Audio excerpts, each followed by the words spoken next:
Monde numérique. De plus en plus, on peut utiliser la voix pour demander à son smartphone telle ou telle action. Et c'est ça qui est intéressant parce que on peut s'exprimer un peu comme on s'exprime avec un ami, un collègue, pour aller rechercher une information.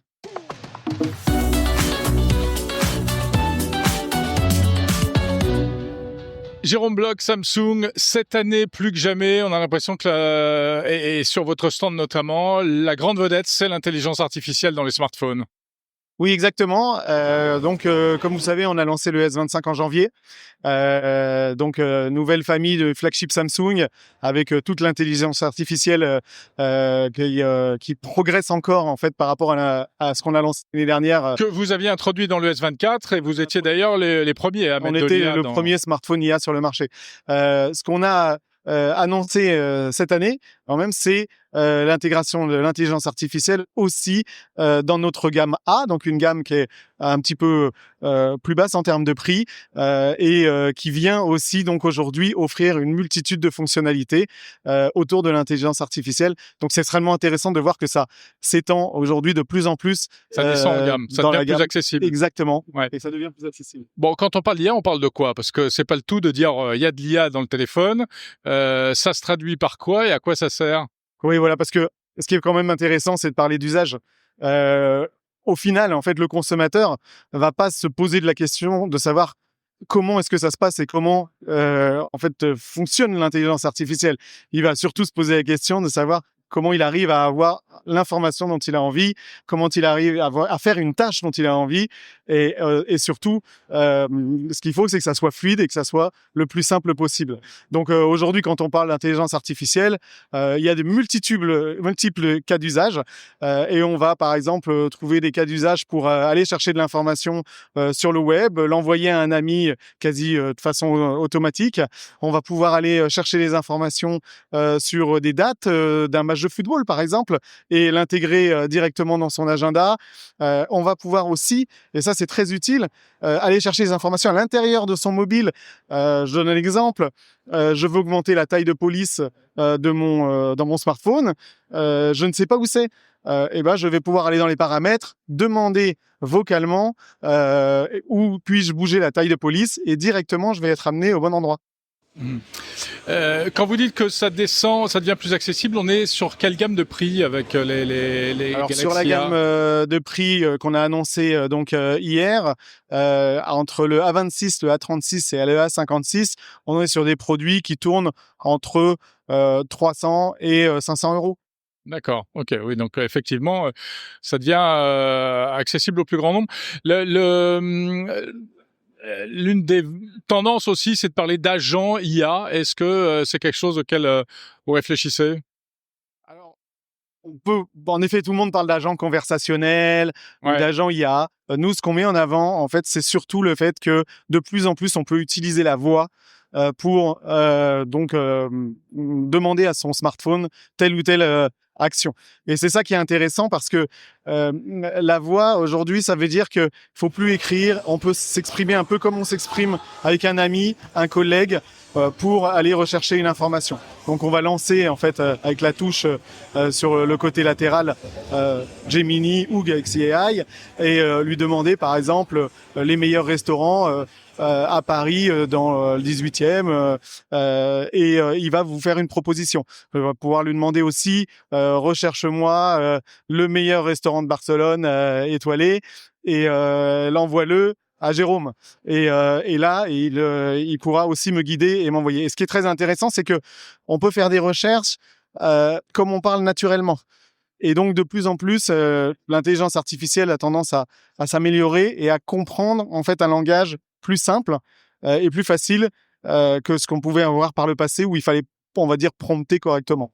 On l'a dit, vous avez été parmi les premiers, enfin le premier avec le S24 à lancer ces fonctionnalités sur un mobile.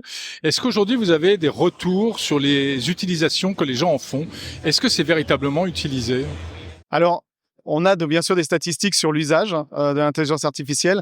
Ce qui est intéressant, c'est qu'on a vu que 80% en fait de nos acheteurs ont au moins utilisé une fonctionnalité liée à l'intelligence artificielle. Alors, un tout petit peu plus de détails, c'est que Bien sûr, les fonctionnalités les plus utilisées sont celles qui sont les plus faciles d'accès ou celles qui sont liées en fait à des usages les plus développés. Par exemple? Par exemple, donc une des fonctionnalités entourées pour chercher, qui est directement accessible sur l'écran d'accueil, qui permet en fait d'ouvrir son appareil photo, de scanner un écran, éventuellement d'enregistrer une musique pour essayer d'avoir exactement le nom de l'album ou de la musique qu'on est en train d'écouter. Toutes ces choses-là sont extrêmement utilisées parce que elles font appel à des choses qui existaient déjà, mais qui sont nettement plus facilitées. Un autre exemple, c'est tout ce qui est lié à la photo. Parce que la photo, c'est un usage extrêmement développé par les utilisateurs de smartphones aujourd'hui et par tout le monde. Et donc, les corrections, c'est ce qu'on appelle l'assistant photo chez nous, pour gommer un objet, pour améliorer le rendu de la photo, c'est extrêmement utilisé par consommateurs. Jérôme, quand on parle d'IA, il y a quand même un paramètre qui est préoccupant, en tout cas, et auquel il faut s'intéresser, c'est la confidentialité des données. Je dis beaucoup de choses à mon assistant aujourd'hui. Que deviennent ces données? Oui, alors c'est un sujet qui est extrêmement important pour les consommateurs. Chez Samsung, on a choisi en fait d'avoir une approche hybride de l'intelligence artificielle et dans son usage en tout cas, avec une partie en fait des requêtes qui vont être faites et traitées simplement sur l'appareil et une partie qui va utiliser le cloud. Mais ce qui est important, c'est que bien sûr, on va essayer d'accentuer la partie sur le device au fur et à mesure, puisque là, on sait qu'on garde en fait la data sur nos produits sécurisés par notre solution Samsung Knox. Mais ce qu'on a fait aussi, c'est que sur tout ce qui est fait au niveau du cloud, tout est sécurisé avec nos partenaires également. C'est-à-dire que tout est crypté. Ça veut dire qu'on n'utilise pas aussi les data pour nourrir l'IA et l'entraîner, mais également on n'utilise pas la data pour à des fins par exemple de communication ou de revente d'informations, de publicité, etc., etc. D'accord, ok. Donc ça c'est un engagement que vous aviez pris dès le début en fait. Exactement, un engagement aussi qu'on travaille avec nos partenaires. Encore une dernière question, sur la question environnementale. Il y a des nouvelles obligations qui vont concerner bientôt cette année, là, en 2025, tous les constructeurs.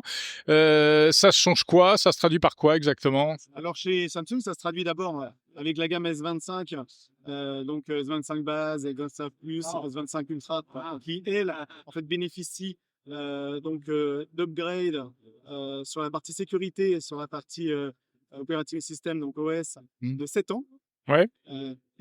Ce qu'on a fait aussi sur la gamme A, on vient d'annoncer, 6 ans de mise à jour sur ces deux mises à jour très importantes en fait pour le consommateur. Donc ça veut dire qu'on couvre à peu près, on va dire, sur la gamme A déjà 2 cycles de vie en fait du produit par rapport au renouvellement qu'on connaît. Ça se traduit aussi de notre côté avec des efforts en termes d'écologie pour rendre plus durables nos produits. Ça veut dire qu'on travaille aussi pour avoir, par exemple, une partie de nos produits qui sont faits avec des composants recyclés. D'accord. Aujourd'hui, il faut savoir que sur... Dans quelle proportion? Aujourd'hui, sur un S25 Ultra, par exemple, ça pèse 15% du poids du produit. Donc là, il faut comprendre qu'il y a 3 ans, c'était 0. Donc, des petits pas, mais toujours dans cette direction de faire de plus en plus attention. Autre exemple, au niveau des batteries, on intègre aujourd'hui 50% de cobalt recyclé. Le cobalt, c'est quelque chose qui est bien sûr extrait en Afrique dans des conditions qu'on connaît. Donc c'est extrêmement important en fait de pouvoir le réutiliser pour pouvoir moins en extraire dans les conditions difficiles. Il y a une vedette, mais une vedette très discrète sur votre stand. C'est le fameux casque de réalité virtuelle que vous préparez en partenariat avec Google. Mais on sent que c'est encore un peu secret. Qu'est-ce qu'on peut en dire à ce jour de ce produit? Alors, malheureusement, pas grand-chose. Juste que, en effet, l'écosystème en fait lié à l'intelligence artificielle s'élargit. Même déjà chez nous, on a nos montres connectées, les Galaxy Watch. On a nos écouteurs sans fil, les Galaxy Buds, qui intègrent de l'intelligence artificielle. On a aussi bien sûr nos tablettes et autres produits. Et tout cet environnement va continuer à s'élargir. Et donc, ces casques de réalité virtuelle vont, dans le futur, en tout cas, faire partie de cet écosystème lié à tout ce développement autour de l'intelligence artificielle. Donc, il faudra revenir au Mobile World Congress 2026 pour en savoir plus. Exactement, il faut toujours revenir l'année d'après. Et Ouais. ce qui est intéressant, c'est qu'il y a toujours des innovations, et il y a toujours des nouvelles choses qui arrivent. Merci beaucoup, Jérôme Bloch de Samsung. Merci Jérôme.